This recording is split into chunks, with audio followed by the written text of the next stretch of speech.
Nous détruirons l'aérodrome avec des missiles Tomahawk. Puis nous enverrons 4 avions en 2 groupes. Voler à basse altitude le long du canyon. Éviter les missiles solaires guidés par radar. Quand nous atteindrons la cible, nous remonterons dans le canyon.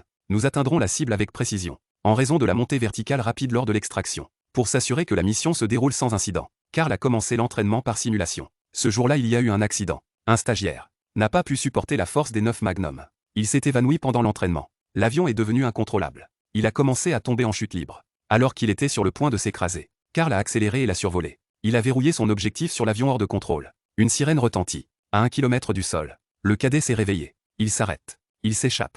Mais sur le chemin du retour, il y a eu un autre incident. L'avion a heurté une volée d'oiseaux. Le moteur a pris feu. Le stagiaire a coupé l'alimentation en carburant du moteur gauche. Puis il s'est arrêté pour éteindre l'incendie. Le moment de vérité. L'autre moteur tombe en panne. Le système d'alimentation est complètement paralysé. Puis le système hydraulique tombe en panne. L'avion est complètement hors de contrôle. Il s'enfonce. Vous ne pouvez pas revenir en arrière. Éjection, éjection, éjection, éjection, éjection.